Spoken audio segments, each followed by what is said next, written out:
Hello guys. Last episode में हमने देखा था जियन एल्डर चीहाओ के साथ बर्निंग फ्लेम वैली के लिए रवाना हो गया था। जब जियन उस जगह पर पहुंचता है तो उस जगह को देखकर जियन पूरी तरह से शॉक हो जाता है।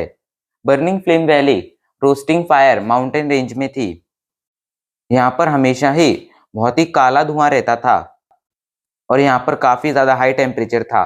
बट यहाँ के कुछ फायदे भी थे क्योंकि यहाँ पर बहुत ही ज्यादा मात्रा में फायर एनर्जी थी। ये सब देखकर जियान को लगा था बर्निंग फ्लेम वैली की हालत बहुत बुरी होगी, लेकिन जब वो बर्निंग फ्लेम वैली के अंदर एंटर करता है तो उसे पता चलता है कि बर्निंग फ्लेम वैली ने यहाँ पर तो अपना खुद का रियलम बना लिया है। अब आगे जियान एल्डर चीहाओ से कहता है, एल्डर चीहाओ, आपकी बर्निंग फ्लेम वैली लगता है बहुत पावरफुल है। आप लोगों ने तो इस जगह पर अपना खुद का रियलम बना लिया है। एल्डर चियाओ हंसने लगते हैं और कहते हैं, भाई जियन, ये कोई रियलम नहीं है। रियलम बनाने की एबिलिटी बस एक डाउशैंग लेवल के वॉरियर के पास होती है और हमारे पास भी अभी कोई डाउशैंग लेवल का वॉरियर नहीं है। जियन कहता है, फिर ये क्या है? तो एल्डर चिहाओ उसे बताते हैं, हमारे बर्निंग फ्लेम वैली में काफी अलग तरह की फॉर्मेशन है और हमारे पास कई हाई लेवल के वॉरियर्स भी हैं। तो उन फॉर्मेशन और उन वॉरियर्स की मदद से ही हमने इस राख से भरे हुए माउंटेन को एक हरी भरी जगह में बदल दिया है।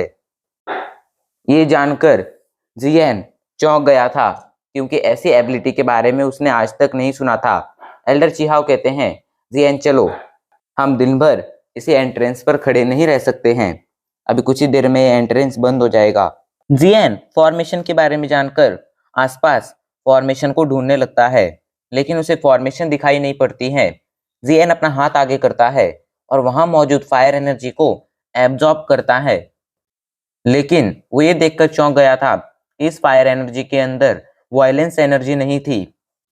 ये फायर एनर्जी बाहर की फायर एनर्जी जितनी ही डेंस थी, पर इसके अंदर कोई खतरनाक या वायलेंट एनर्जी नहीं थी जिससे किसी वॉरियर को कोई नुकसान हो सके। ये फॉर्मेशंस गायब होकर यहाँ मौजूद फायर एनर्जी को प्यूरिफाई कर रही थी। एल्डर चीहाओ के साथ जियन उन सीढ़ियों पर आगे बढ़ने लगता है। सीढ़ियों के चारों तरफ हरा भरा जंगल था। अभी वो लोग आगे बढ़ ही रहे थे, तभी कुछ वॉरियर्स आकर उन्हें चारों तरफ से घेर लेते हैं। वो वॉरियर्स काफी चिंतित लग रहे थे, लेकिन जैसे ही वो एल्डर चीहाओ को देखते हैं वो राहत की सांस लेते हैं। उनके मन में एल्डर चीहाओ के लिए बहुत ज्यादा रिस्पेक्ट थी। जियन ध्यान से उन वॉरियर्स को देखता है। सभी के सभी बहुत ज्यादा पावरफुल थे और उनकी डोइकुई भी बहुत ही अच्छी थी। उन सभी ने लाल कलर के कपड़े पहन रखे थे। इसका साफ साफ यही मतलब था कि वो सभी बर्निंग फ्लेम वैली के डिसाइपल हैं। एल्डर चीहाओ उन सभी को देखने के बाद जियन की तरफ देखते हैं और कहते हैं, भाई जियन, मेरे पीछे आओ। ये कहकर एल्डर चीहाओ हवा में उड़ने लगते हैं और बर्निंग फ्लेम वैली के डीप रीजन में जाने लगते हैं। उनके पीछे पीछे जियन भी हवा में उड़ने लगता है और बर्निंग फ्लेम वैली के डीप रीजन में जाने लगता है। अभी वो डिसाइपल्स जो कुछ देर पहले शांत हुए थे, जियन को हवा में बिना किसी सहारे के उड़ता देख शॉक हो गए थे। सभी के मुंह से एक ही आवाज सुनाई पड़ती है, ये लड़का एक डाउजोंग लेवल का वॉरियर है, पर ये इतना ज्यादा यंग कैसे है? आखिर इतनी कम एज में ये लड़का डाउजोंग लेवल का वॉरियर कैसे बना?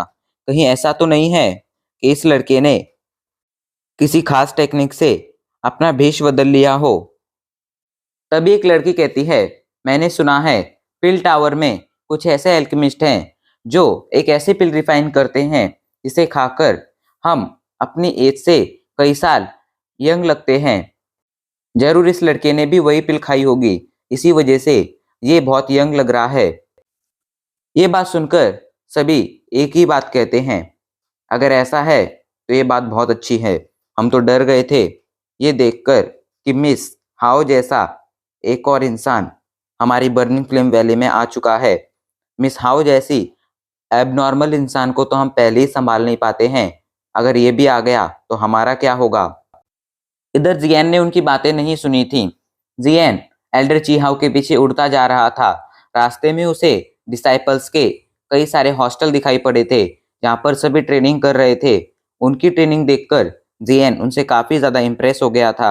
उड़ते उड़ते वो लोग बर्निंग फ्लेम वैली के डीप रीजन में आ जाते हैं, जहाँ पर एक बहुत बड़ा हॉल था। बर्निंग फ्लेम वैली के कई सारे डिसाइपल्स हॉल के चारों तरफ घूम रहे थे और उस हॉल को गार्ड कर रहे थे। जियन ध्यान से उस हॉल को देखता है। तभी एल्डर चिहाओ कहते हैं, लगता है बाकी के एल्केमिस्ट ग्रैंड मास्टर भी आ गए हैं। ये बात सुनकर जियन कहता है, एल्डर चिहाओ, आप मुझे सच सच बताइए, आखिर बर्निंग फ्लेम वैली ऐसा क्या रिफाइन करना चाहती है जो उन्हें 10-15 एल्केमिस्ट की जरूरत है। तो एल्डर चिहाओ कहते हैं, आप मजाक तो नहीं कर रहे हैं भाई यैन? आपको नहीं पता है कि अगर हम इतने सारे एल्केमिस्ट के साथ काम करेंगे तो हमारी क्या हालत होगी। हमें पिल रिफाइन करने के लिए इतने सारे एल्केमिस्ट नहीं चाहिए। हम तो इनमें से 1 या 2 को सिलेक्ट करने वाले हैं अपने काम के लिए, बाकी सभी तो यहाँ से लौट जाने वाले हैं। ये बात सुनकर जियन राहत की सांस लेता है। उसे तो लगा था आज उसके हाथों से स्काई फायर 3 मिस्टीरियस चेंज चला ही जाएगा, क्योंकि इतने सारे एल्केमिस्ट में से कोई ना कोई उस स्काई फायर 3 मिस्टीरियस चेंज को मांग सकता था, और अगर वो मांग लेता तो जियन नहीं मांग पाता। एल्डर चीहाओ की बात से जियन अभी खुश हो ही रहा था, तभी जियन को एक बात याद आती है और वो चौंक कर कहता है, क्या मुझे यहाँ पर कोई सिलेक्शन राउंड देना होगा? क्या कोई टेस्ट पास करना होगा? तो एल्डर चीहाओ कहते हैं, हाँ, आपको सिलेक्ट होने के लिए ऐसा ही करना होगा। जियन की टेंशन बढ़ गई थी, लेकिन उसने भी ठान लिया था वो स्काई फायर 3 मिस्टीरियस चेंज को हासिल कर कर ही रहेगा। तभी एल्डर चीहाओ कहते हैं, चलिए हमें इस हॉल के अंदर जाना है। इस हॉल को ग्रैंड फेरी रेड हॉल कहते हैं, जो अंदर से बहुत बड़ा है। चलिए हम चलते हैं। एल्डर चीहाओ उस बड़े से हॉल के अंदर एंटर करते हैं। कुछ रास्तों से पास होते हुए वो लोग एक रूम के अंदर आ जाते हैं। यहाँ पर एक लीडर सीट थी और नीचे गेस्ट के बैठने के लिए जगह थी। एल्डर चीहाओ तुरंत लीडर सीट पर बैठे हुए आदमी को ग्रीट करते हैं और कहते हैं, मैं चीहाओ वैली चीफ को ग्रीट करते हुए बताता हूँ कि मैंने अपना मिशन कंप्लीट कर लिया है। मैं टियान हुआंग सिटी से एक एल्केमिस्ट को ले आया हूँ। जियन ध्यान से उस आदमी को देखता है। वो आदमी काफी ज्यादा पावरफुल लग रहा था। उसके बाल लाल कलर के थे और उसने लाल कलर के ही कपड़े पहन रखे थे। उसके साइड में ही एक लड़की खड़ी हुई थी जिसने फेरी रेड कलर के कपड़े पहन रखे थे। उसकी कमर पर डार्क रेड कलर की एक बेल्ट थी। उसकी बॉडी फिगर एकदम परफेक्ट थी। वो इतनी ज्यादा परफेक्ट थी कि बड़े बड़े वॉरियर्स भी उसकी ब्यूटी देखकर उसके सामने घुटने टेक सकते थे। जियन को भी कुछ सेकंड के लिए वो ब्यूटीफुल लगती है, पर जियन उससे अपनी नजरें हटा लेता है, बिकॉज जियन को उसमें कोई इंटरेस्ट नहीं था। अभी जियन और एल्डर चीहाओ उस हॉल के गेट पर ही खड़े थे, इसलिए किसी का भी ध्यान उन पर नहीं पड़ा था। लेकिन जब सभी लोग एल्डर चीहाओ की आवाज सुनते हैं तो सभी लोग उनकी तरफ देखने लगते हैं। उन सभी को लगा था कि एल्डर चीहाओ कोई बहुत बड़े एल्केमिस्ट ग्रैंड मास्टर को लेकर आएंगे और अभी के लिए वो ही हमारे इस हॉल में एंट्री करेगा। सभी टकटकी लगाकर दरवाजे की तरफ देख रहे थे। वैली चीफ कहते हैं, एल्डर चीहाओ, आखिरकार आप लौट आए, पर आपके वो एल्केमिस्ट ग्रैंड मास्टर हमें क्यों नहीं दिख रहे हैं? क्या आप उन्हें अंदर नहीं बुलाएंगे? चीहाओ जल्दी से कहते हैं, भाई यान जाओ, आप अंदर जाइए। सॉरी सॉरी, मेरे साथ अंदर आइए, वैली चीफ आपसे मिलना चाहते हैं। ये सुनकर जियन हॉल के अंदर एंट्री करता है, लेकिन सभी लोग जियन की एज देखकर शॉक हो गए थे। किसी को भी नहीं लगा था एक इतने यंग एल्केमिस्ट को कोई एल्केमिस्ट ग्रैंड मास्टर कहेगा। जियन उन सभी को इग्नोर कर कर सीधा वैली चीफ के सामने जाकर खड़ा हो जाता है और कहता है, मैं यानजाओ आपको ग्रीट करता हूँ। वैली चीफ भी जियन को शौक से देख रहे थे, लेकिन वो अपने शौक को दबा लेते हैं और कहते हैं, भाई यानजाओ, आपसे मिलकर अच्छा लगा। वैसे आप मुझे टैंगजेन कह सकते हैं।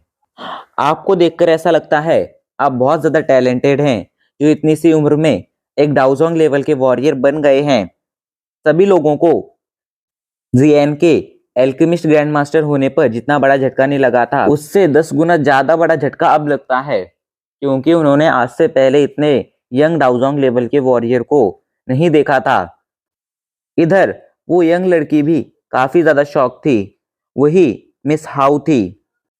Miss how, burning flame valley की बेस्ट डिसाइपल थी और काफी कम उम्र में मिस हाउ एक डाउजोंग लेवल की वॉरियर बन गई थी।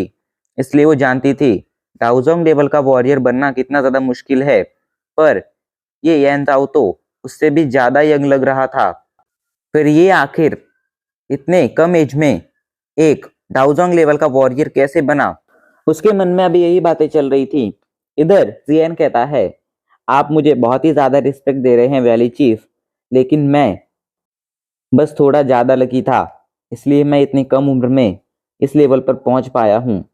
जियन ये जानकर शॉक हो गया था कि सामने वाले उस वैली चीफ ने एक ही नजर में जियन की पावर का साफ साफ अंदाजा लगा लिया था, जियन की पावर को पहचान लिया था। जियन अपनी एनर्जी से, अपनी स्पिरिचुअल स्ट्रेंथ से चेक करता है, पर उसे शॉकिंगली उस वैली चीफ का ऑरा नहीं दिखता है।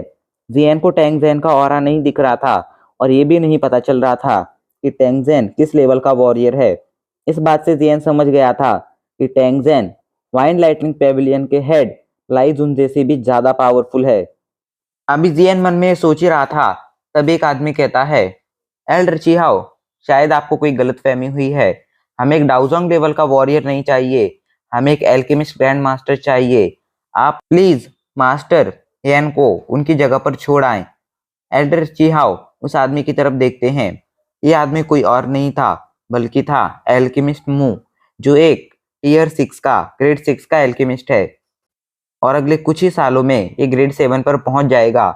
इसलिए अभी के लिए बहुत ज्यादा घमंडी है।